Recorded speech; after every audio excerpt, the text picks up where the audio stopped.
رحم الله من قرأ الفاتحة.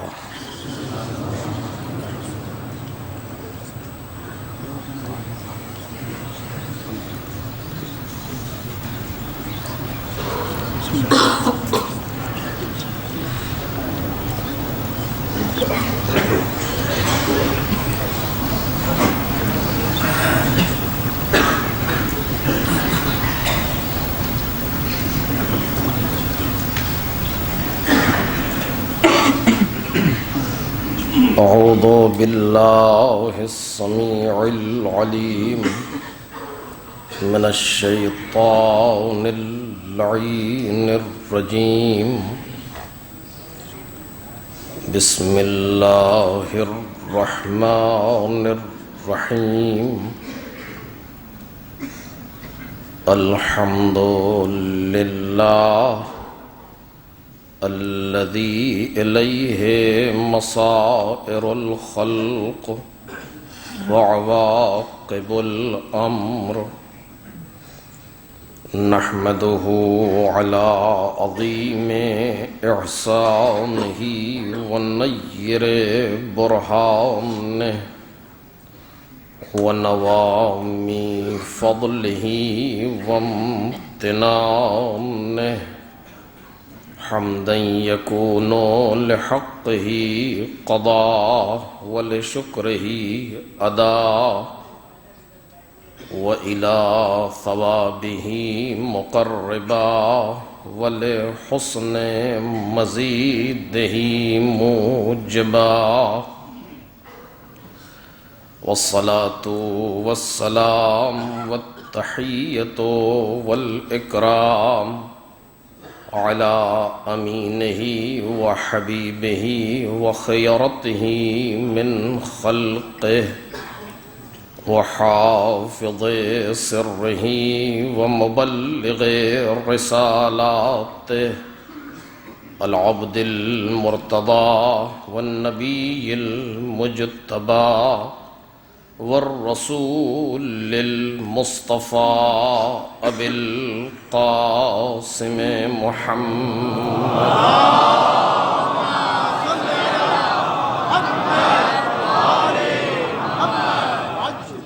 وآله الأطيبين الأطهرين الأكرمين المعصومين المظلومين، الذين أذهب الله عنهم الرجس وطهرهم تطهيرا.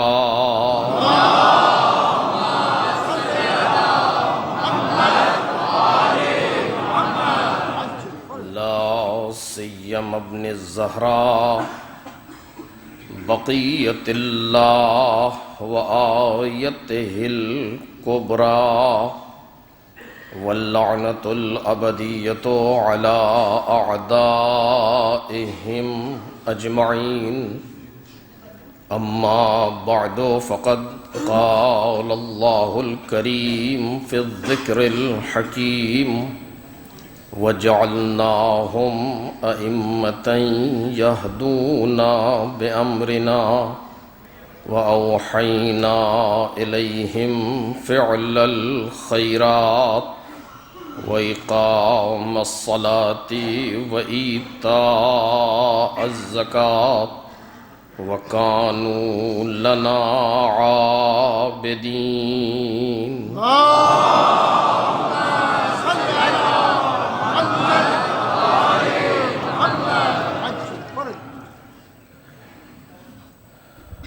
بزرگان محترم اور برادران عزیز، سورہ مبارکہ انبیاء کی اس آیت کریمہ کے ضمن میں ہماری گفتگو ہو رہی ہے، جس میں ارشاد ربانی ہے کہ ہم نے انہیں امام بنایا جو ہمارے امر سے ہدایت کرتے تھے، اور ہم نے ان کی طرف کار خیر کرنے، نمازوں کو قائم کرنے اور زکوٰۃ دینے کی وحی کی، اور یہ سب ہماری ہی عبادت کرنے والے تھے۔ اس سلسلے میں جو موضوع زیر بحث ہے وہ معرفت امام ہے، اور ہم لفظ امام کے معانی اور مفہوم پر گفتگو کر رہے ہیں۔ امام راہبر اور پیشوا، اس میں یہ مفہوم پوشیدہ ہے کہ وہ ماموم سے آگے ہوگا، ہر اعتبار سے امام کائنات سے آگے ہیں۔ کوئی ایسی صفت، کوئی ایسا کمال تصور نہیں کیا جا سکتا کہ جس صفت یا جس کمال میں کوئی امام سے آگے ہو، بلکہ حقیقت تو یہ ہے کہ جس کو بھی کوئی کمال اس کائنات میں نصیب ہوگا وہ امام ہی کے وسیلے سے نصیب ہوگا۔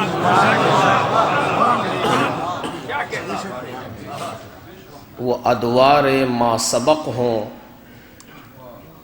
یا بعد میں آنے والا زمانہ ہو یا دور حاضر، جسے بھی کسی بھی قسم کا کوئی کمال اگر نصیب ہوا تو وہ امام کے وسیلے سے ہوا۔ یہ وہ ہستیاں ہیں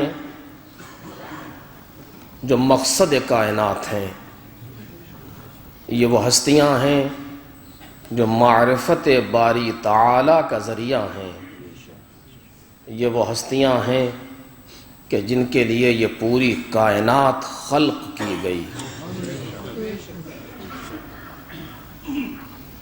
اے جبرائیل، اگر یہ نہ ہوتے تو ہم اس کائنات کو خلق ہی نہ کرتے۔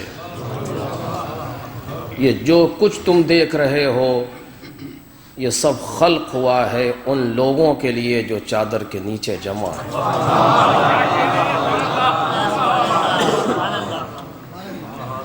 یہ ساری کائنات کا مقصد یہ ہے،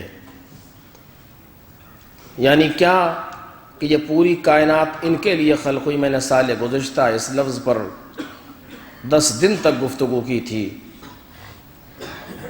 کہ ہماری اور آپ کی زندگی کا ایک مقصد ہے، وہ ہے معرفت پروردگار، دوسرا کوئی مقصد ہے ہی نہیں۔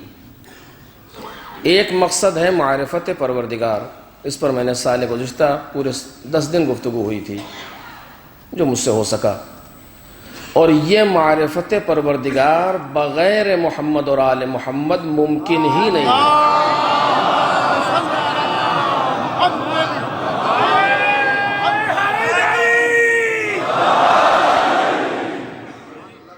بغیر ان ذوات قدسیہ اور بغیر ان حضرات کے ممکن ہی نہیں ہے یہ معرفت۔ ایسا نہیں ہے کہ کوئی راستہ اور بھی ہے اور یہ بھی ہے، ایسا نہیں ہے۔ معرفت باری تعالی انہی کے ذریعے سے ممکن ہے۔ کیوں؟ خود فرماتے ہیں لولانا ما عرف اللہ، اگر ہم نہ ہوتے تو خدا پہچانا نہیں جاتا۔ اپنے اعتبار سے خدا کی تصویر اپنے ذہن میں بنانا اور ہے، اور خدا کی کما حقہ جتنا ممکن میں طاقت ہے ویسی معرفت حاصل کرنا اور ہے۔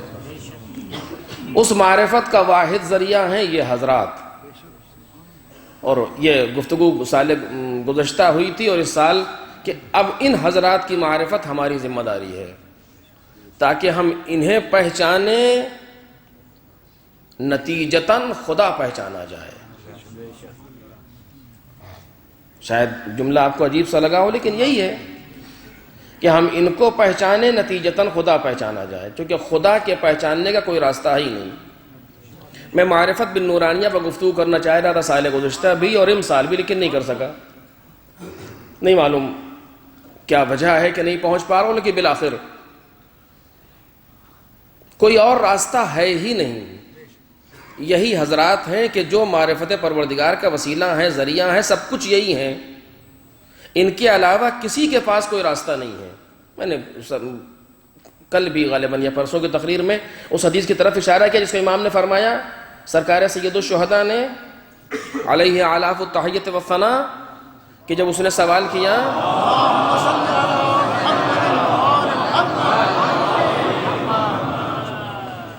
کہ فرزند رسول میری جان آپ پر فدا ہو جائے، یہ بتائیے کہ فما معرفت اللہ، اللہ کی معرفت کیا ہے؟ تو آپ نے کیا جواب دیا؟ یہ نہیں کہا کہ پہاڑ کو دیکھو خدا کو پہچانو، زمین کو دیکھو خدا کو پہچانو، آسمان کو دیکھو خدا کو پہچانو. جب یہ مخلوقات اس طرح کی ہیں تو خلق کرنے والا بھی کوئی ہوگا، کیونکہ کوئی مخلوق بغیر خالق کے نہیں ہوا کرتی ہو. جب مرزوق ہے تو کوئی رازق بھی ہوگا، کوئی مرزوق بغیر رازق. یہ نہیں فرمایا آپ نے، کیونکہ اتنی بات تو وہ جانتا تھا جو پوچھ رہا تھا. تو فرزند رسول سے فما معرفت اللہ، معرفت کا جو سوال کر رہا ہے فرزند رسول سے، اتنا تو وہ بھی جانتا ہے کہ پہاڑ کو دیکھ کے خلق کرنے والے کو پہچانا جاتا ہے. امام نے اس کو جواب دیا کہ سنو، معرفت اہل کل زمان امامہم، ہر زمانے کے لوگوں کا اپنے امام کو پہچاننا کیا ہے؟ اس جملے پر غور کیجئے. ہر زمانے کے لوگوں کا اپنے امام کو پہچاننا کیا ہے؟ معرفت خدا کا ذریعہ، یہ فرمایا امام نے.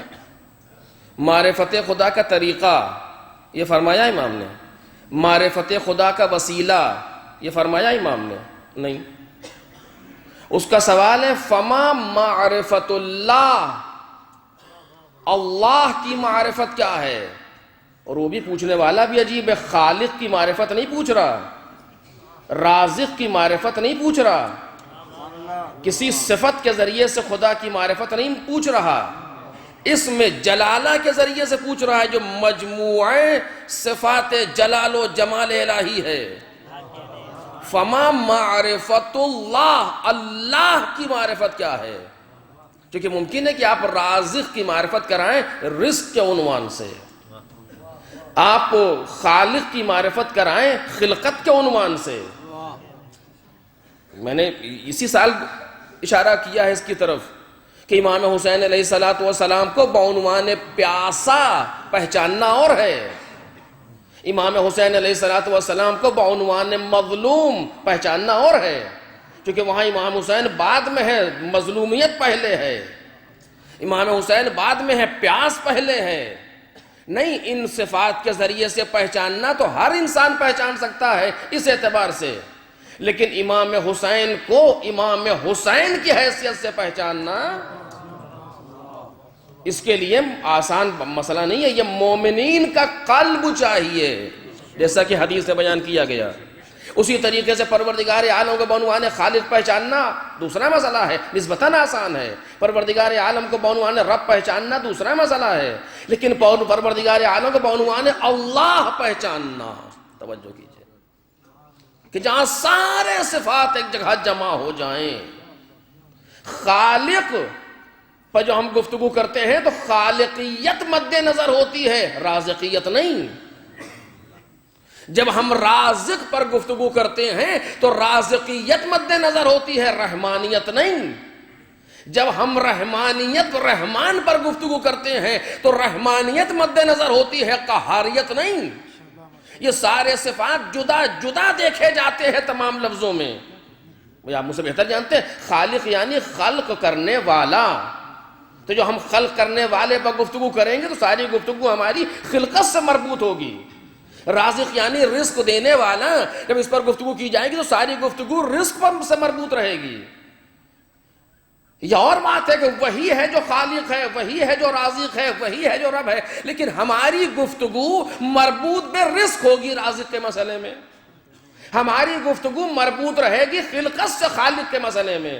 لیکن جب ہم اللہ پر گفتگو کریں تو کسی ایک صفت کی طرف گفتگو نہیں ہوگی، بلکہ تمام صفات کو اپنے اندر لیے ہوگی.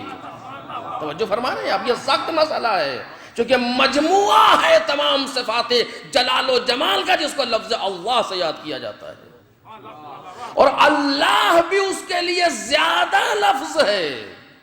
بلکہ بعض اوقات جیسے کہ مولا کائنات نے ایک دعا پیغمبر کو سنائی کہ یا رسول اللہ یہ دعا مجھ سے کسی نے بیان کی ہے، کیا ہے؟ یا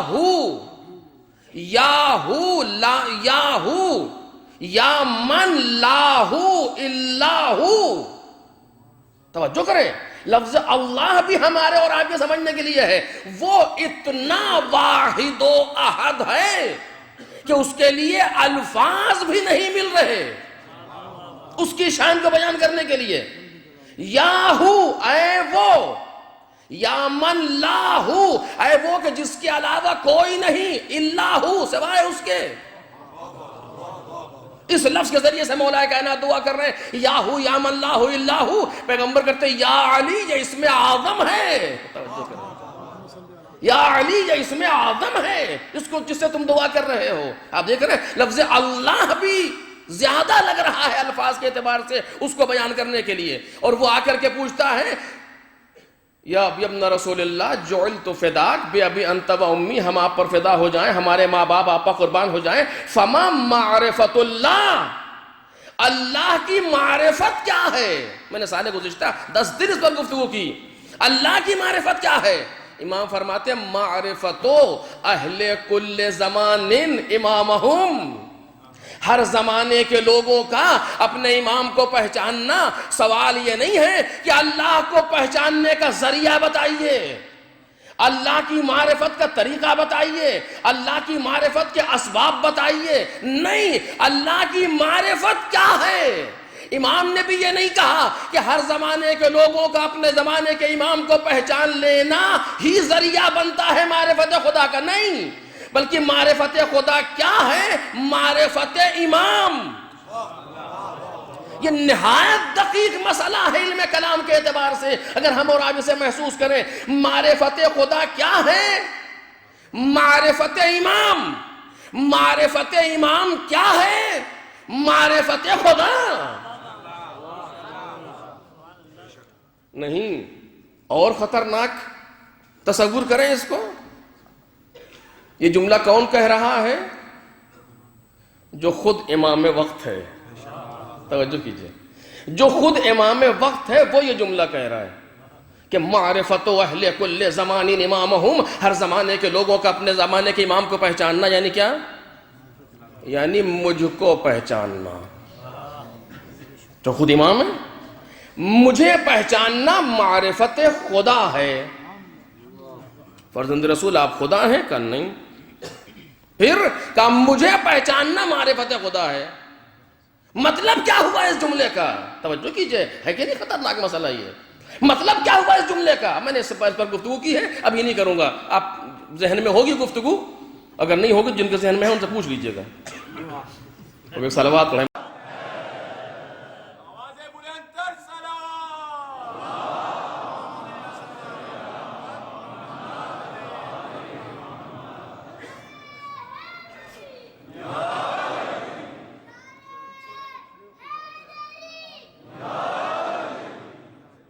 بس جو لوگ اب جہاں ہیں وہیں بیٹھ جائیں،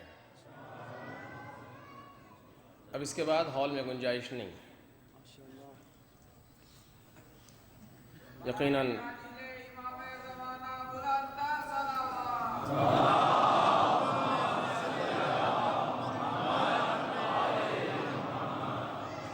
سخت ہے یہ تصور کرنا اور یہ سوچنا کہ کوئی عزا خانے کے دروازے پر آئے اور واپس چلا جائے، سخت ہے، صرف اس لیے کہ جگہ نہیں ہے، بہت سخت ہے۔ آپ حضرات مصائب کی جب منزل ہو، جب دل ٹوٹا ہوا ہو، تو دعا کریں کہ پروردگار اپنے رحم و کرم سے، وہ مسبب الاسباب ہے، جب وہ کرنے پر آتا ہے تو بہت کچھ کر لیتا ہے، وہ اپنے کرم سے کوئی ایسا انتظام کر دے کہ لوگ آتے چلے جائیں لیکن جگہ کی کمی نہ پڑے۔ ایک صلوات پڑھیں محمد اور آل محمد۔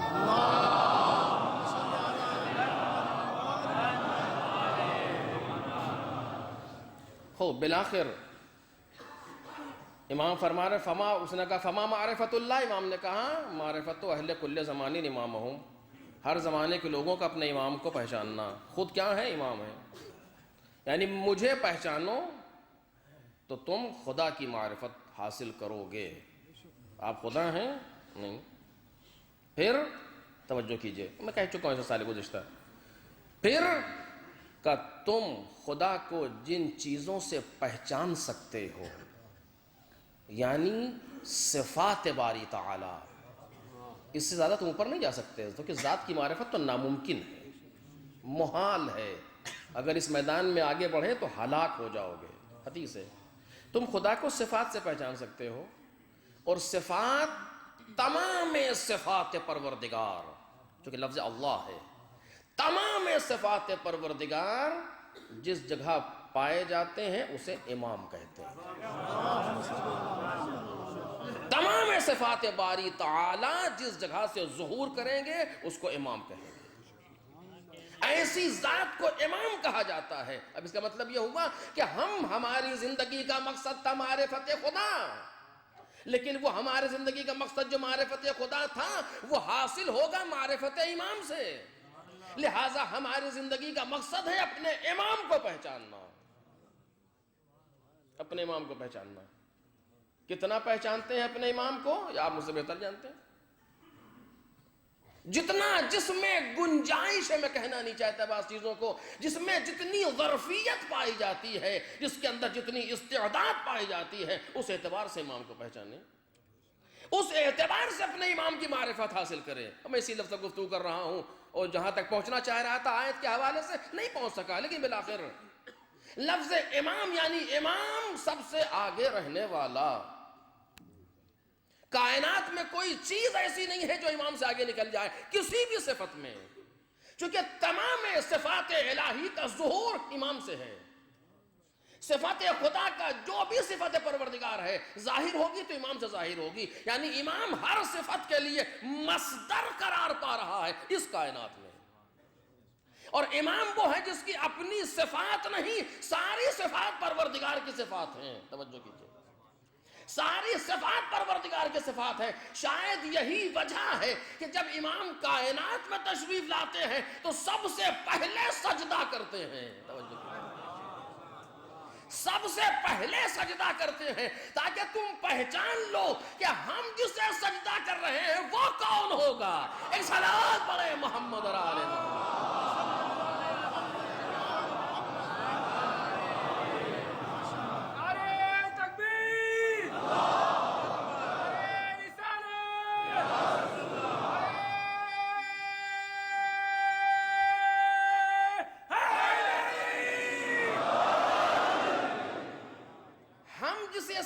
سامنے سر جھکا رہے ہیں وہ کون ہوگا.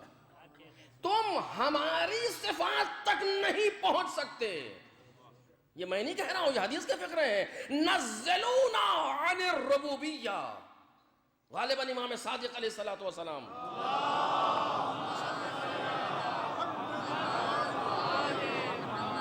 یا جناب امیر. یہ بھی ایک عجیب بات ہے. ایک بات آئیے جلدی صاحب کے سامنے عرض کروں. اگر یقین ہو کہ یہ حدیث معصوم کی ہے، توجہ کیجئے گا، یقین ہو کہ یہ حدیث معصوم کی ہے، جس معصوم کی طرف چاہے نسبت دے دو. توجہ کیجئے، یہ موجود ہے باقاعدہ علماء کے یہاں کہ اگر یقین ہو جائے کہ یہ حدیث معصوم کی ہے تو جس معصوم کی طرف چاہے نسبت دے دی جائے، چونکہ یہ وہ ہیں جہاں قول نہیں بدلتا.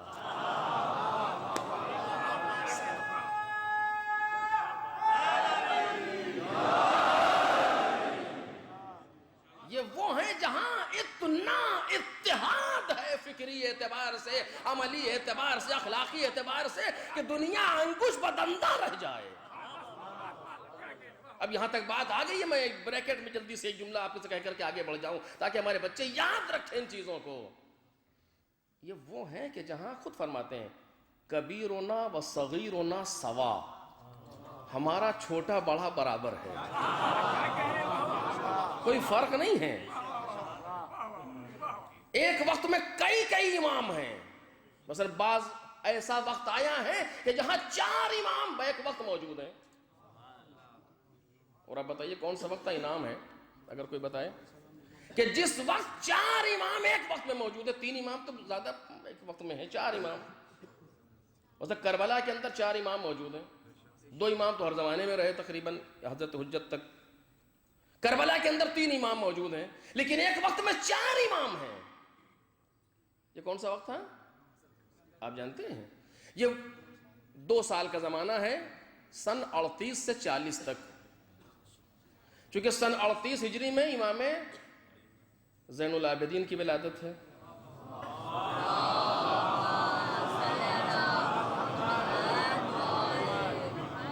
سن 40 میں مولا کی شہادت ہے. تو مولا کائنات بھی ہیں, امام حسن بھی ہیں, امام حسین بھی ہیں, امام سجاد بھی ہیں.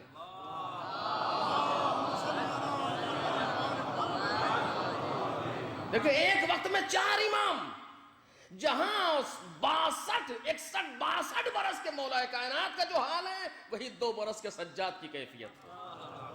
کبیرنا و صغیرنا سوا. اور اتنا اتحاد پایا جاتا ہے کہ لوگ تصور نہیں کر سکتے. میں نے کہا جلدی سے بریکٹ میں کہہ رہا ہوں, ایک شخص نے خواب میں دیکھا کہ ہمارے وطن کی مسجد میں پیغمبر تشریف لائے ہیں. صرف ایک جملے کے لیے واقعہ پڑھوں, لیکن بہت تیز پڑھوں گا. ہمارے وطن کی مسجد میں پیغمبر تشریف لائے اور لوگ ایک جمع غفیر ہے پیغمبر کی طرف جا رہا ہے دیکھنے کے لیے. کون ایسا بد نصیب ہے کہ جو پیغمبر کو دیکھنے کی خواہش نہ رکھتا ہو؟ وہ نور اول, وہ کمال اول, وہ جمال اول, وہ صادر اول, وہ خلق اول, وہ خلق اول, وہ حسن اول, وہ لطف اول, وہ کرم اول.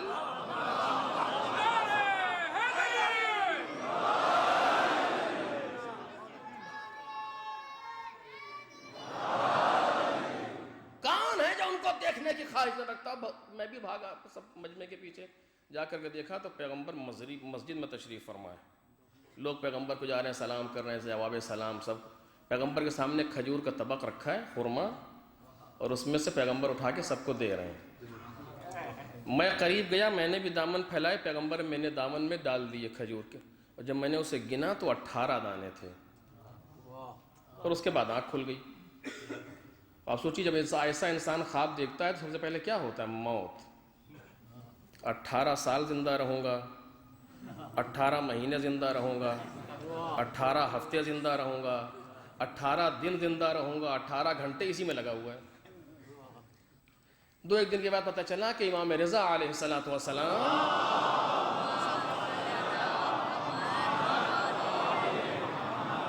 ہمارے وطن سے گزرنے والے ہیں, اس جگہ سے گزرنے والے ہیں. اس نے سوچا کیا بہتر ہوگا کہ خواب کی تعبیر مولا سے پوچھی جائے, خواب کی تعبیر امام سے پوچھی جائے. بہرحال وقت معینہ آیا اور امام تشریف لائے وطن میں. اس کو اطلاع ملی کہ امام آ گئے ہیں وطن میں. یہ فوراً بھاگتا ہوا گیا, دیکھا اسی مسجد میں, دیکھ رہے ہیں آپ, اسی مسجد میں جہاں خواب میں دیکھا تھا. اندر داخل ہوا, اسی جگہ. میں صرف ایک جملے کے لیے آپ کو زحمت دے رہا ہوں, توجہ کیجئے کہ یاد رہے گا. اسی مسجد میں, اسی جگہ, اسی محراب میں جہاں پیغمبر بیٹھے تھے, حتیٰ اسی انداز سے امام پر نظر ہے, سمجھ نہیں پا رہا کہ دوبارہ تو خواب نہیں دیکھ رہا.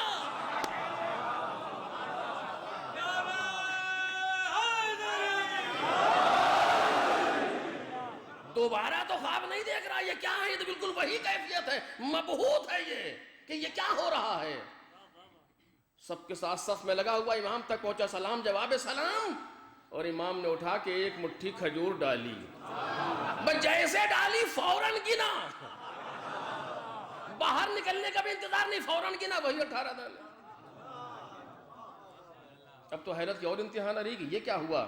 فوراً کہتا ہے یا ابن رسول اللہ زدنی زدنی, کچھ اور دیجئے, کچھ اور دیجئے. امام نے چہرے کو دیکھا, مسکرائے, اور مسکرا کے کہا لو زادک رسول اللہ.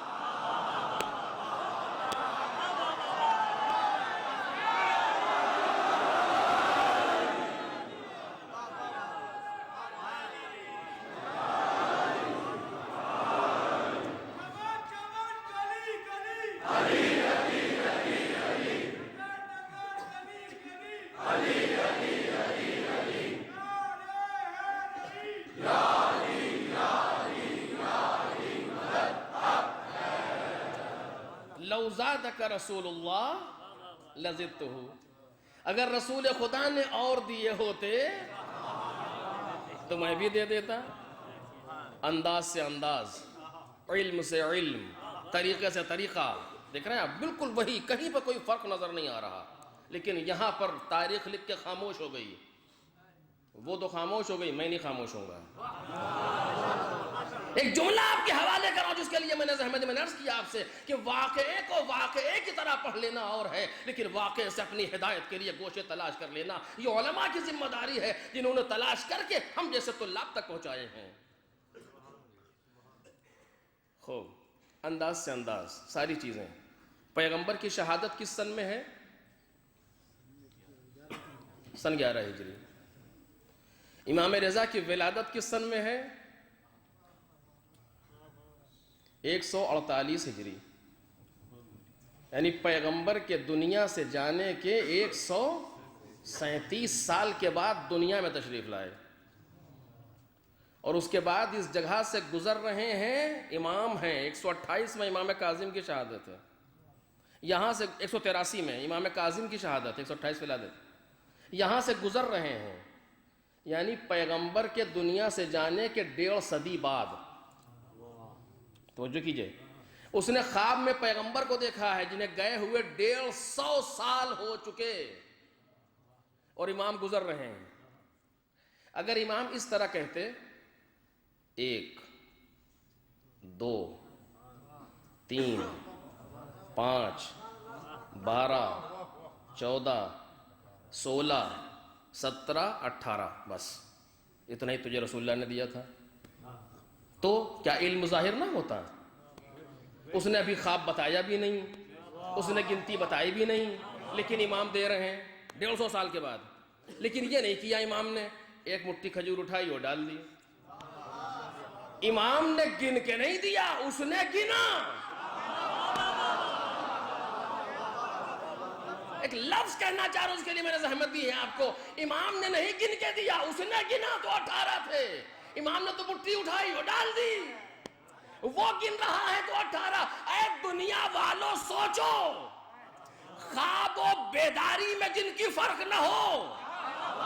پیغمبر نے خواب میں دیے، انہوں نے بیداری میں دیا، کوئی فرق نہیں ہے. اب جملہ کرو، توجہ کیجیے گا. اے دنیا والوں سوچو کہ 150 سال کے بعد خواب و بیداری کے باوجود جس کی مشت کی گرفت میں فرق نہ آئے.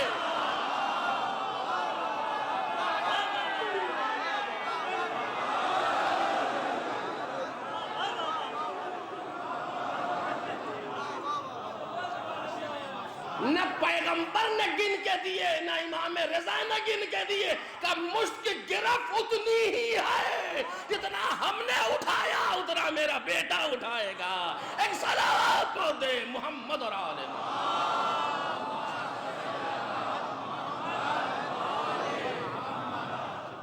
یہ اتحاد کی کیفیت، یہ اتحاد کی کیفیت ہے. کیوں؟ یہ سارے کے سارے نور واحد، یہ ایک نور ہے، جتنے بھی ہیں، جتنے کی جتنے 14 کے 14، یہ ایک ہی نور ہے جو کائنات میں تشریف لا رہے ہیں.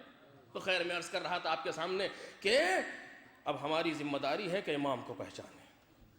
بس وقت جلدی جلدی تمام ہو رہا ہے. ہماری ذمہ داری ہے کہ امام کو پہچانیں، اور امام کے لیے صرف ایک جملہ ہم آپ کے سامنے رکھ رہے ہیں بار بار، اور وہ کہ امام یعنی آگے رہنے والا. توجہ کیجئے، ہر صفت میں آگے رہنے والا. کوئی کائنات کی ایسی صفت نہیں ہے صفت پروردگار جس میں امام سے کوئی آگے نکل جائے. یہ مسئلہ اپنی جگہ طے، تکوینی اعتبار سے ہر صفت میں امام آگے ہے، چونکہ اول مخلوق ہے کائنات میں. کوئی آگے جائے گا تو کیسے جائے گا؟ یہ اول مخلوق ہے. پروردگار نے سب سے پہلے انہیں کائنات میں بھیجا ہے. اور اب یہ کتنے پہلے بھیجا، اور کیا یہ تو اتنا سخت مرحلہ ہے کہ گفتگو خواص میں مشکل ہے، عوام میں تو ہیچ، کہ جہاں اتنا مرحلہ کہ کیسے کیا. بہرحال وہ کبھی اگر وقت میں گنجائش ہوئی اور توفیق ہوئی تو عرض کروں گا. لیکن بہرحال پہلی مخلوق کائنات کیا، اول ما خلق اللہ نوری، سب سے پہلے ہم کو خلق کیا گیا. پروردگار سب سے پہلے ہماری روحوں کو خلق کیا. تو یہ تکوینی اعتبار سے وہ پہلے ہیں. تشریعاً یہ ہماری ذمہ داری ہے کہ ہم انہیں پہلا رکھیں. بس اس پر گفتگو کر رہا ہوں. یہ تشریعاً ہماری ذمہ داری ہے، ہمیں اختیار دیا گیا کہ تم امام کو پہلا رکھو، امام سمجھو انہیں، اپنے آپ کو ان سے آگے نہ لے جاؤ. میں کل آخری گفتگو کی کل آپ کے سامنے عرض کروں گا قرآن سے. اپنے آپ کو ان سے آگے نہ لے جاؤ بلکہ ان کو اپنے آگے رکھو. آگے رکھو یعنی کیا؟ یعنی اپنی زندگی کے تمام شعبوں میں امام سب سے آگے ہو. ایسا نہ ہو کہ فرش عزا پہ آؤ تو حسین آگے اور بازار میں جاؤ تو تم حسین سے آگے. نہیں، ایسا نہیں، ایسا نہیں، ایسا نہیں، بلکہ ہر جگہ پر امام آگے ہونا چاہیے، چونکہ انہوں نے زندگی کا کوئی ایسا رخ نہیں ہے جس کو چھوڑ دیا ہو. ہر صفت کو بیان کیا، جتنی ضرورتیں ہمیں پڑنے والی ہیں سب کو بیان کیا امام نے. ہر شعبے میں کوئی نہ کوئی فرمان امام موجود ہے. یہ ہماری ذمہ داری ہے کہ اٹھا کر کے دیکھیں کہ کیا ہے. زندگی کا کوئی ایسا گوشہ نہیں ہے جس کو امام نے بیان نہ کیا ہو. ہمیں چاہیے، ہم جیسے خطباء کو چاہیے کہ علماء کے قول کو نقل کریں. ہمارے بچوں کو چاہیے کہ اپنے جو وطن میں جہاں پر امام جماعت ہے، جو بھی ہے، معلم ہے، مساجد کے لوگ ہیں، ان سے معلوم کریں. اگر کوئی تجارت کرنا چاہتا ہے پہلے جا کر کے دیکھے کہ تجارت میں امام کے اقوال کیا ہیں. اگر کوئی کسی جگہ سروس کرنا چاہتا ہے پہلے جا کر کے معلوم کرے کہ یہاں جانا جائز بھی ہے کہ نہیں ہے. اگر کسی جگہ دعوت میں بھی جا رہا ہے پہلے سوچے اس کے یہاں جانا درست ہے کہ نہیں ہے. ایسا نہیں ہے کہ نہیں ہے، یہ میں اپنی طرف سے نہیں کہہ رہا ہوں. مولا کائنات کے ایک بنایا ہوا گورنر جسے مولا نے بنا کر کے بھیجا ہے، ایک جگہ پر دعوت میں چلے گئے، کسی نے بلایا چلے گئے. حرام نہیں ہے کہ کھانا وہاں پر، غصبی نہیں ہے. اس کے بعد بھی مولا نے سخت نظر کی. میں نے سنا ہے تم نے ایسی جگہ کی دعوت قبول کی کہ جہاں پر غریبوں کو ہٹایا جا رہا تھا، عمرا کو بلایا جا رہا تھا، پیالوں پر پیالے تبدیل ہو رہے تھے. دیکھ رہے ہیں آپ، علی بن ابی طالب کی نظر ہے. مزاج علوی آج بھی بدلا نہیں ہے، مزاج علوی تبدیل نہیں ہوا. آج بھی جو غیب میں جو امام ہے وہ علی ہی کا پوتا ہے، ان کی نظر بھی سخت ہے. اب یہ ہماری ذمہ داری ہے، ہم آگے رکھتے ہیں امام کو یا نہیں رکھتے. کوئی شعبہ زندگی کا ایسا نہیں ہے جس کے لیے امام نے چھوڑا نہ ہو. بس عزیزو، کل انشاءاللہ کل کچھ اور گفتگو کروں گا. آخری گفتگو آج یہیں سے ایک بات کہہ کر کے گفتگو کو تمام کر رہا ہوں. اور اگر کسی نے ان کو امام سمجھا، یعنی کیا؟ یعنی ان کو اپنے آگے رکھا ہر جگہ پر، تو ان کا کوئی فائدہ نہیں ہے. توجہ کیجیے، اپنا فائدہ ہے، اپنا فائدہ ہے. تم ہمارے پاس آؤ یا نہ آؤ ہم پر کوئی اثر نہیں پڑتا. ہم امام ہیں. وَجَعَلْنَاهُمْ أَئِمَّةً، ہم نے انہیں امام بنایا ہے. دنیا آئے یا نہ آئے، کوئی یہ نہ سمجھے کہ اگر ہم ان کے پاس سے چلے گئے تو یہ ہٹ جائیں گے. جی نہیں، تمہارا اپنا نقصان ہوگا اگر ان کے قریب نہیں آئے.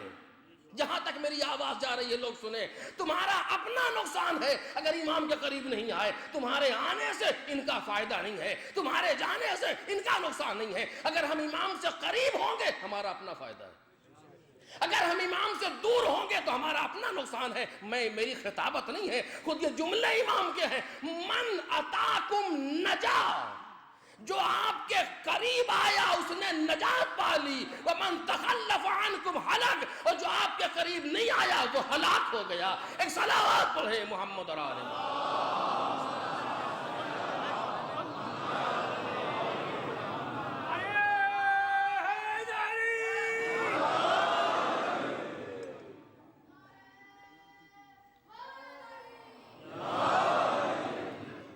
جو ان سے قریب ہو رہا ہے، زیارت جامعہ کا فقرہ، من اتبعکم فالجنت مأواہ ومن خالفکم فالنار مثواہ.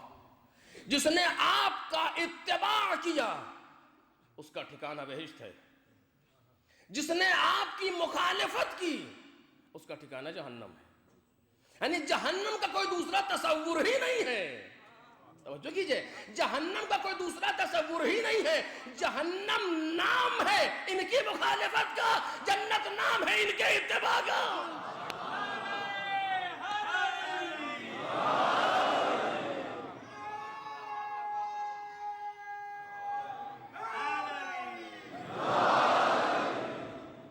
کوئی دوسرا تصور نہیں ہے. حضرت جامعہ کہہ رہی من اتبعکم فالجنت مأواہ ومن خالفکم فالنار مثواہ. جس نے آپ کا اتباع کر لیا, آپ کی پیروی کر لی, جنت اس کا ٹھکانہ ہے.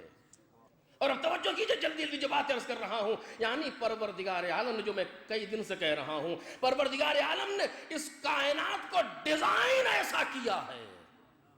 توجہ کیجئے, اس کائنات کو پروردگار نے خلق ایسا کیا ہے کہ یہ محور امامت پر گردش کرے. یہ پوری کائنات امامت کے محور پر گردش کر رہی ہے, پوری کائنات.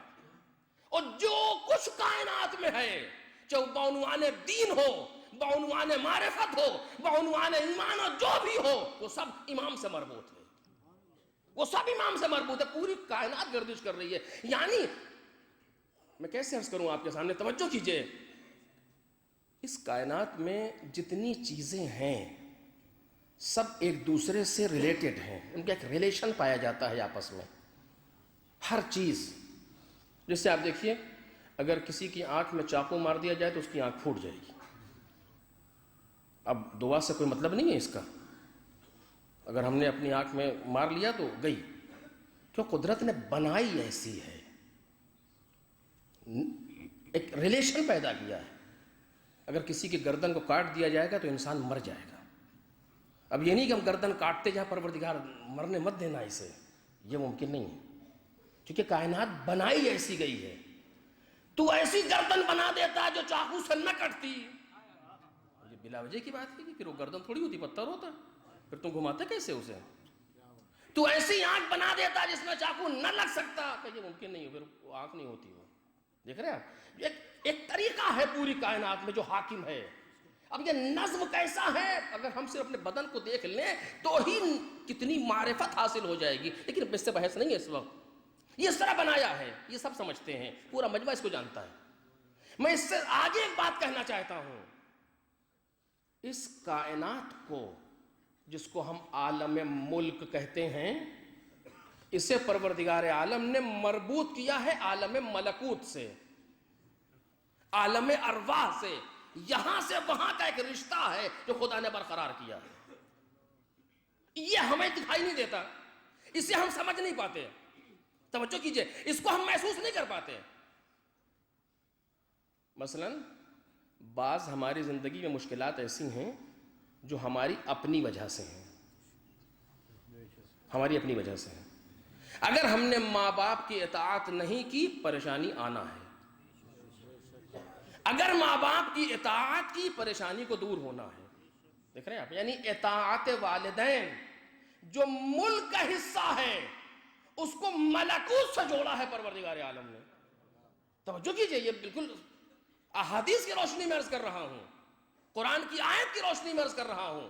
لیکن وقت میں گنجائش نہیں کہ بیان کروں آپ کے سامنے. میں نے قرآن نے صاف کہا ہے, اگر یہ لوگ زمین والے پروردگار پر ایمان لے آئیں اور تقوی اختیار کریں تو ہم آسمان و زمین کی برکتوں کے دروازے کھول دیں گے ان کے لیے. اس کا مطلب یہ ہے کہ اس کائنات کو مربوط کیا ہے وہاں سے. ہمارے اعمال سے اور جہنم سے رشتہ اصلی ہے, ہمارے اعمال سے اور جنت سے رشتہ اصلی ہے. اس بیچ میں امام قرار پاتا ہے, اس بیچ میں امام کو پروردگار عالم نے رکھا ہے. اور ہم کیسے سمجھتے کہ ہمارا کون سا عمل جنت لے جا رہا ہے, ہمارا کون سا عمل ہمیں جہنم لے جا رہا ہے, ہمیں معلوم کیسے ہوتا؟ کہ تم اس طرح تو نہ سمجھ سکو گے. ہم تمہارے لیے نمونے کے طور پر ہر زمانے میں ایک شخص چھوڑ رہے ہیں. تمہارے لیے نمونے کے طور پر ہر زمانے میں ایک شخص چھوڑ رہے ہیں جس کو ہم نے مربوط کیا ہے اس عالم سے جو جس کی زندگی خود بخود مرتبط ہے عالم ملکوت سے. اب تم ادھر ادھر نہ دیکھو, صرف اس کو دیکھتے جاؤ جو یہ کرتا چلا جائے. اگر تم بھی وہی کر رہے ہو تو بہشت کی طرف جا رہے ہو, اور اگر وہ نہیں کر رہے ہو تو جہنم کی طرف جا رہے ہو. ایک صلوات پڑھو دے محمد اور آل محمد. اسی کو ان دو حدیثوں نے کہا ہے جو ہمارے سامنے موجود ہیں کہ یا علی انت قسیم النار والجنہ, اے علی تم ہو جنت و جہنم کو تقسیم کرنے والے. تقسیم کرنے والے سے مطلب یہ نہیں ہے کہ مولا کائنات محشر میں بیٹھیں گے دو پرچی لے کر کے اس کو دے دیا بہشت اس کو دے دیا جہنم چلا گیا. نہیں, مطلب یہ نہیں ہے. علی اس دنیا میں قسیم النار والجنہ ہے.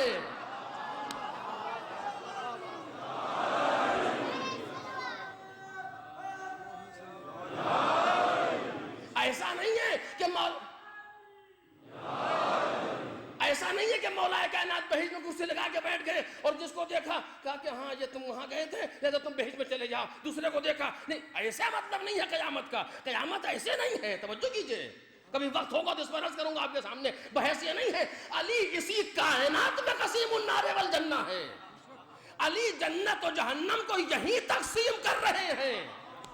کیسے تقسیم کر رہے ہیں, ذرا توجہ کریں. کیسے تقسیم کر رہے ہیں یہاں علی؟ علی خود اپنے کردار سے تقسیم کر رہے ہیں. جو مجھ تک چلا آیا میں قسیم النار والجنہ ہوں.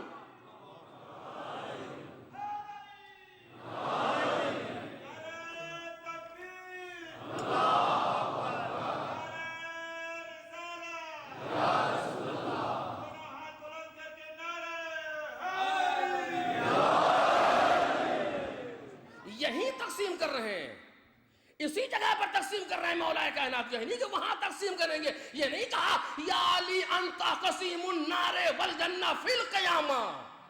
قیامت کی قید نہیں ہے. علی یہیں تک تقسیم کر رہے ہیں جنت و جہنم. کیسے کہ ہم معیار بہشت ہیں. توجہ کریں. ہمارا عمل, ہمارا کردار, ہماری گفتگو, ہمارا طریقہ, ہمارا طرز زندگی, ہمارا لوگوں کے درمیان رہنا, بھائی سے ہمارا سلوک, باپ کے ساتھ ہمارا انداز, زوجہ کے ساتھ ہمارا طریقہ, بچوں کے ساتھ ہماری زندگی کا اثر, یہ سب کچھ دیکھتے جاؤ. یہ ساری زندگی بہشتی ہے. جو اس سے ہٹتا گیا وہ جہنمی ہے. علی چل رہے ہیں, لوگ تقسیم ہو رہے ہیں.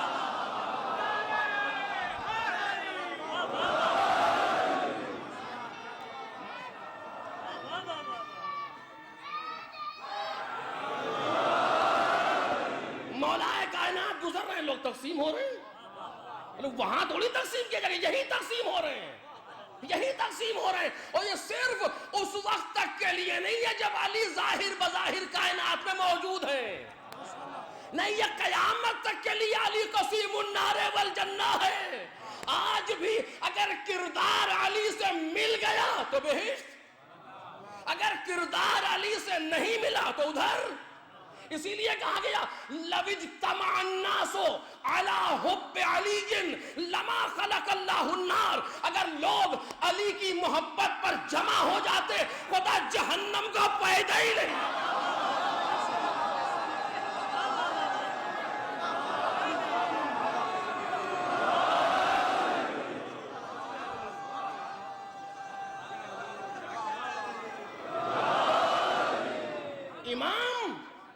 امام کو آگے رکھنے کا مطلب یہ ہے, امام کو آگے رکھنے کے معانی یہ ہیں, ان کو ہم امام سمجھیں یعنی کیا کہ ہر شعبہ زندگی میں یہ تمہارے سامنے ہو. کوئی کائنات کا انسان تمہارے لیے مشعل راہ نہیں ہے. یہ جو بتائیں وہ یہ بتائے کہ انہوں نے کیا کیا. میں انشاءاللہ کل عرض کروں گا اس کے اوپر. یہ ہمارے سامنے ہے. اب جو ان تک آ گیا, اب ان تک آنے کے معنی ہاتھ ملانا نہیں ہے جی. تو ان تک آ گئے یعنی پہنچ گئے, سامنے کھڑے ہو گئے, ہاتھ ملا لیا اور پیشانی چوم لی, ہاں ایسا کچھ نہیں ہے. نہ جانے کتنوں نے ہاتھ ملایا ہے پیغمبر سے.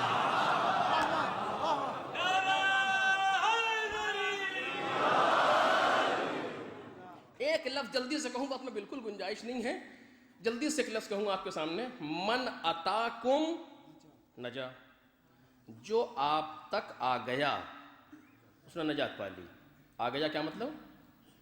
یعنی جو مسئلہ فرض کی جب ہندوستان میں رہتے تھے اور پیغمبر مدینے میں تھے, پہنچ کے مدینے پہنچ کے نجات پا گئے, یہ مطلب ہے اس کا.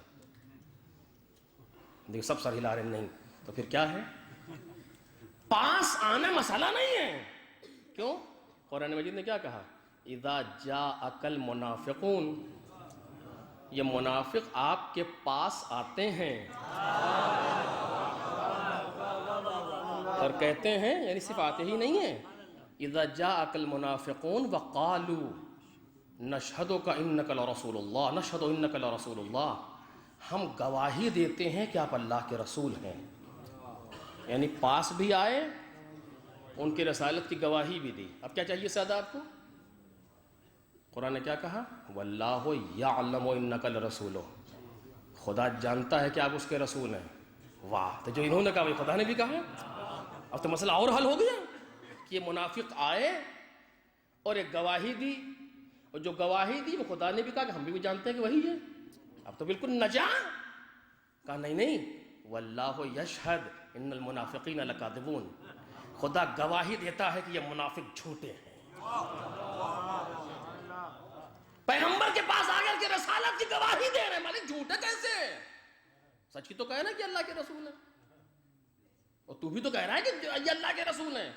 کہا لیکن یہ جھوٹے ہیں, ہم سچے ہیں, یہ جھوٹے ہیں. بھئی ایک بام اور دو ہوا کسے کہتے ہیں؟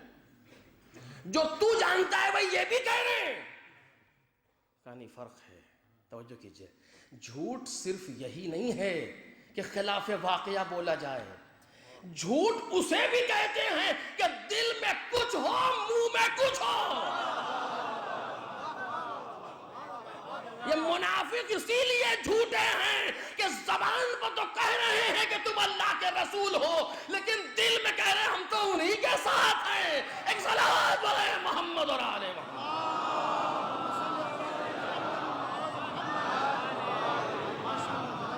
ائمہ طاہرین کا مسئلہ یہ ہے کہ جہاں انسان کا دل اس کی زبان کے ساتھ ہو, اور جہاں اس کی زبان اس کے دل کے ساتھ ہو.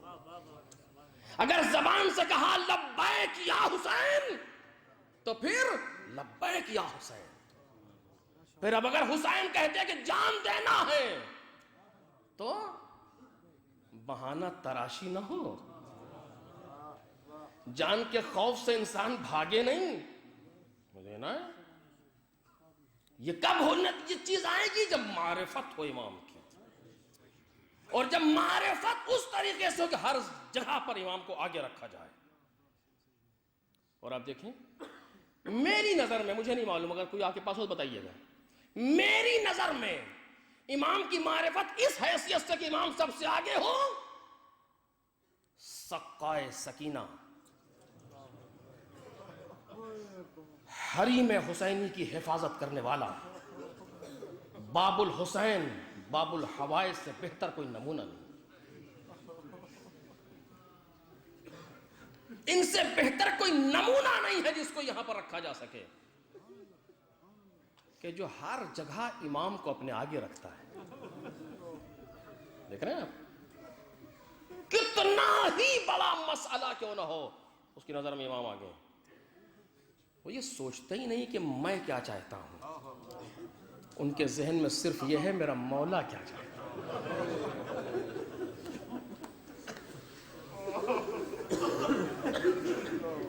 ایسی وہ یہی وجہ ہے, اب وقت نہیں رہ گیا, یہی وجہ ہے جس نے عباس کو عباس بنایا ہے.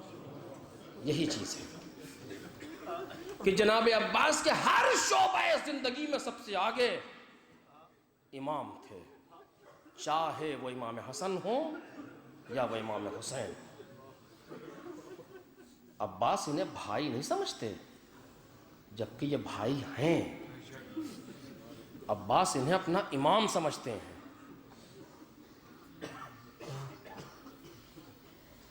میں نے عرض کیا تھا اسی عشرے میں, مدینے سے نکلتے وقت دوسروں نے کہا یہاں جائیے وہاں نہ جائیے, جناب عباس نے کچھ نہیں کہا. لیکن معلوم ہے کہ امام کو مشورہ نہیں دیا جاتا، امام کی اطاعت کی جاتی ہے۔ من اتاکم نجا من اتبعکم فالجنۃ مأواہ، اتباع کیا جاتا ہے امام کا، مشورہ نہیں دیا جاتا۔ اور اس طریقے سے یہ بھائی اپنے بھائی کے ساتھ چلا، اور عجب طریقے سے ناز بھی کرتے ہیں حسین ابن علی ابو الفضل العباس پہ۔ جب مدینے سے قافلہ چلا، امام حسین نے کہا اپنے اپنے محرموں کو سوار کرو، ساری بیویاں سوار ہو گئیں، آواز دی بنی ہاشم تم بھی اپنے گھوڑے پر سوار ہو جاؤ، اپنے اپنے گھوڑوں پر سوار ہو جاؤ۔ سارے کے سارے سوار ہونے لگے، آواز دی این این اخی این قمر بنی ہاشم۔ جناب عباس سامنے آئے، لبیک لبیک یا سیدی، یہ لبنے ہیں مقتل کے، لبیک لبیک یا سیدی، عباس قدم لی جوادی، یہ عباس میرے گھوڑے کو لا۔ علی اکبر موجود ہیں، دوسرے لوگ موجود ہیں، لیکن عباس تم لا۔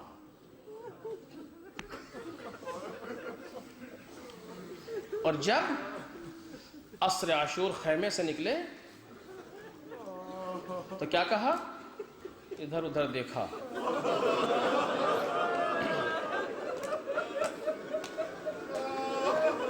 ظاہراً ایک جملہ ہے لیکن حسین ابن علی کا مرثیہ ہے۔ ادھر ادھر دیکھا اور کہا ایکم یقدم جوادی، تم میں سے کون ہے جو میرے گھوڑے کو لائے؟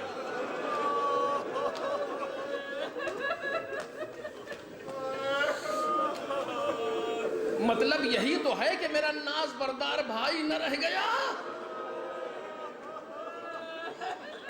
حسین ابن علی کے اس درد کو زینب نے محسوس کر لیا، اتنا ناز کرتے ہیں حسین ابن علی ابو الفضل العباس پر۔ روز عاشور لشکر کا علم عباس کے ہاتھوں میں ہے، اور عباس ایک طرف سے پوری فوج کو اکیلے روکے ہوئے۔ فوجیں اتنی شریف نہیں تھیں کربلا میں کہ جو حملہ نہ کر رہی ہوں بڑھ بڑھ کے۔ ایک جانب خیمے کے پیچھے خندق کھودی گئی ہے جس میں آگ روشن کی گئی ہے کہ دشمن ادھر سے نہ آنے پائے، ایک طرف سے اکیلا عباس پوری فوج کو روکے ہوئے۔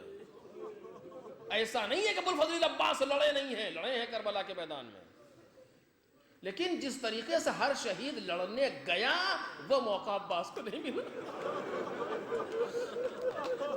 ایک جانب سے ایک ایک کر کے جا رہا ہے، جہاد کر رہا ہے، جنگ کر رہا ہے، کبھی یہ کبھی وہ۔ حسین کبھی کسی کو بھیجتے ہیں، کبھی لاش لے کر کے آتے ہیں، ایک جانب اکیلے عباس پورے لشکر کو لیے ہوئے ہیں۔ اسی عالم میں زہیر نے کہا تھا عباس ایک بات سنو تمہارے بابا کی۔ زہیر کسی بات سننے کا موقع نہیں، لیکن جو کہ بابا کا نام لیا،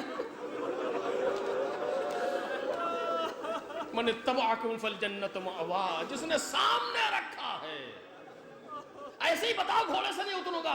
کہا عباس تمہاری ماں سے تمہارے بابا نے، اس لیے میں مختصر کر رہا ہوں، تمہاری ماں سے تمہارے بابا نے اس لیے شادی کی تھی ایک بہادر فرزند پیدا ہو جو کربلا میں حسین کے کام آئے۔ عباس یہ وہی دن ہے،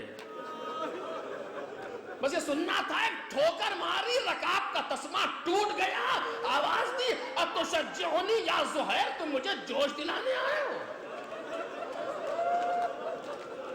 واللہ لأرأیتک ما رأیتہ قط، اے خدا کی قسم ابھی میں تم کو وہ دکھاؤں گا جو تم نے کبھی نہیں دیکھا ہوگا۔ اس گفتگو میں فوج کچھ قریب ہونا شروع ہوئی۔ زہیر کہتے عباس فوج پر جھپٹے، میں کھڑا عباس کا جہاد دیکھ رہا تھا، ایسا لگ رہا تھا عباس کی آتشی تلوار کسی نیزار پر چل رہی ہو، سر صرف اچھل رہے تھے۔ اور اسی جنگ میں ماری سے تن بتن کی جنگ کی، اور عباس واپس آئے۔ زہیر تم نے دیکھا، میں کوتاہی نہیں کر سکتا مولا کی نصرت۔ پورا دن علی کا شیر اسی طریقے سے محو بغا رہا، دشمنوں کو دور کرتا رہا۔ اور اسی عالم میں جب ایک مرتبہ ابو الفضل العباس نے گھوم کے لشکر کی طرف دیکھا تو کوئی نہ رہ گیا۔ سب جا چکے، چونکہ عباس کے ہاتھ میں لشکر کا علم تھا، لہذا ضروری تھا کہ آخری وقت تک یہ علم بلند رہے۔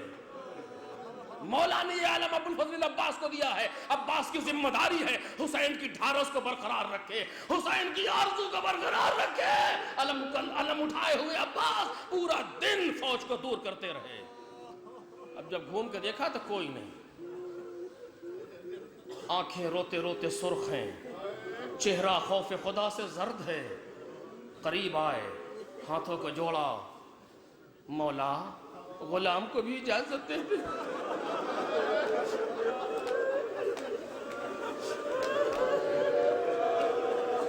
صرف دو لوگ بچے ہیں، عباس اور حسین۔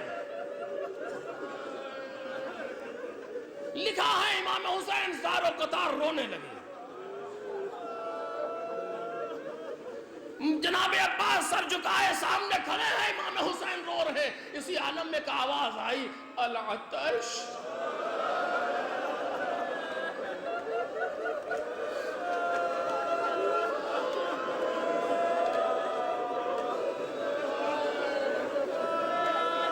امام حسین نے کہا بھیا اگر جانا ہی ہے تو جانے سے پہلے بچوں کے لیے پانی کی سبیل کرو،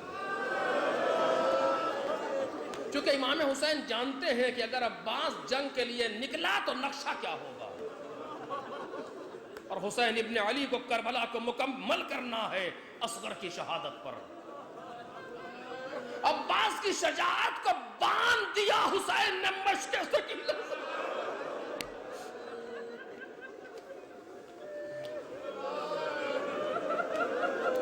ذمہ داری سے اٹھایا، تیرے ہاتھوں کو سلام۔ روح حیدر یہ پکاری، میرا بیٹا عباس، واہ کیا خوب یہ انداز فداکاری ہے۔ ذمہ داری سے اٹھایا، تیرے ہاتھوں کو سلام، ورنہ یہ مشق تو خیبر سے بہت بھاری ہے۔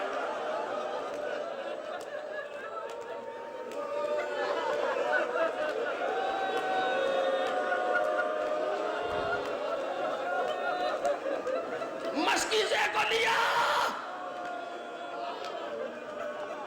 مولا کی پیشانی کا بوسہ دیا، گھوڑے پر سوار ہوئے، مڑ کر کے بچوں کو دیکھا، بچوں نے عباس کو دیکھا، نہر کی طرف چلے۔ روایت تاریخ کہتی ہے، مقتل کہتا ہے 4000 یا 10,000 لوگ نہر پر معمور ہیں کہ کوئی پانی نہ لے جا سکے۔ آپ مقتل اٹھا کر کے دیکھیں، عباس کے پہلے حملے نے گھاٹ خالی کرا دیا۔ اللہ علی کا شعر، 3 دن کی پیاس،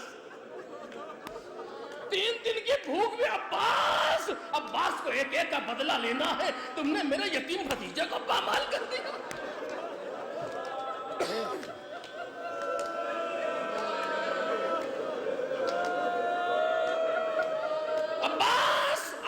کر کے گئے، بچوں کو سکینہ نے جمع کیا۔ بچوں اب کوئی ہائے پیاس نہ کہنا، اب کوئی العطش نہ کہنا، میرا چچا جا رہا ہے، اب مجھے اپنے چچا پر بڑا بھروسہ۔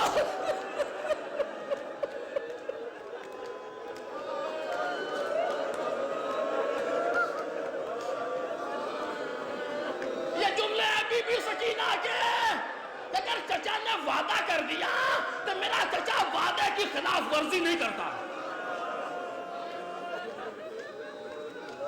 اگر چچا نے وعدہ کر دیا تو میرا چچا کی عادت نہیں ہے کہ اپنے وعدے کے خلاف کرے۔ بچے جمع ہیں، جناب عباس کو دیکھ رہے ہیں۔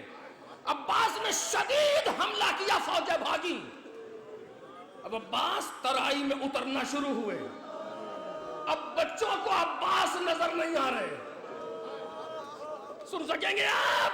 اب بچوں کو عباس نہیں نظر آ رہے، علم دکھائی دے رہا ہے، بچوں کی نظریں علم پر آئے۔ ابو الفضل عباس آگے بڑھ رہے ہیں، بچے علم کو دیکھ رہے ہیں، علم جا رہا ہے، ایک مقام پر علم ٹھہر گیا، بچے سمجھ گئے کہ عباس پانی تک پہنچ گئے. جب فوجیں ہٹی دور سے پانی کو لہریں لیتا ہوا دیکھا. پیاسے بچے پانی کی آرزو میں بیٹھے ہیں, علم پر نظر ہے. اچانک کیا دیکھا کہ علم واپس آ رہا ہے. کیسے کہوں, بچوں نے خوشی خوشی ایک دوسرے کا چہرہ دیکھا.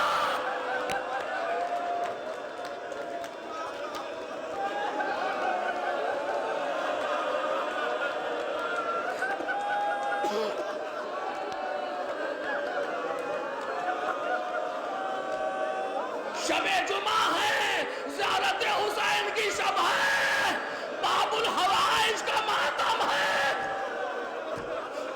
آؤ ایک جملہ کہیں, اے مولا امام زمانہ, ہم تو آج کربلا نہ جا سکے لیکن فرزند رسول آپ کربلا جائیں گے. اے آقا جب جانا عباس کو ان غریبوں کا سلام.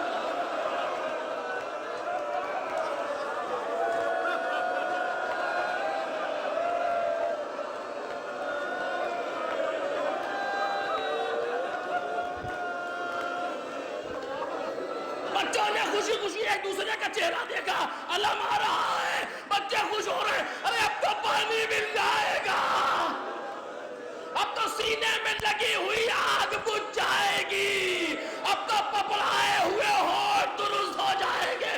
لیکن اسی عالم میں کیا دیکھا, علم کو جھٹکا لگا.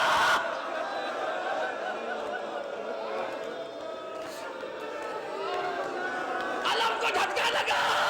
بچوں نے دامن پھیلا دیا, اے میرے پروردگار عبدالفضل عباس کی خیر ہو. پھر بلند ہو گیا علم, پھر بلند ہو گیا. بچوں کا دل سنبھل گیا, بچوں کا دل سنبھل گیا. ابھی عباس خیریت سے ہے, علم بلند ہے. اے لوگوں چلو چلو, اب یا تو علم سنبھالو یا بچوں کا دل سنبھالو.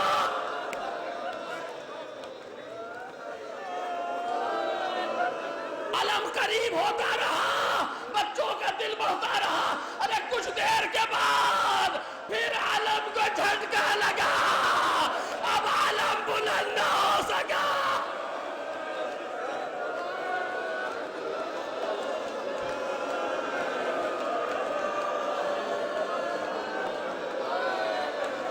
ایک آواز آئی, وعلیک السلام یا ابا عبداللہ, اے مولا سلام آخر.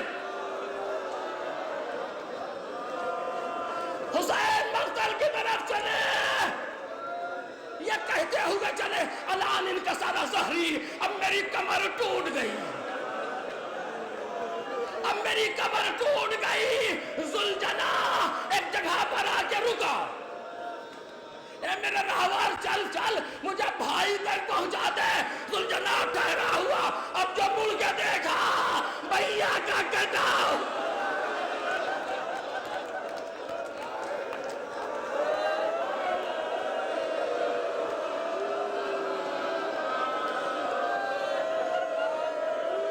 کٹا ہوا ہاتھ ملا, کوئی دور آگے بڑھے, پھر دوسرا ہاتھ ملا, ہاتھوں کو اٹھایا, چھاتی سے لگایا.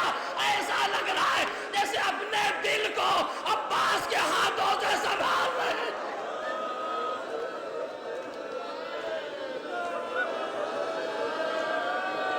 بہت زیادہ ہو گیا, ختم کر دیا میں نے. کچھ گفتگو ہوئی بھائیوں میں, علم کو لیا, لے کر کے چلے. بچوں نے دیکھا علم آ رہا ہے,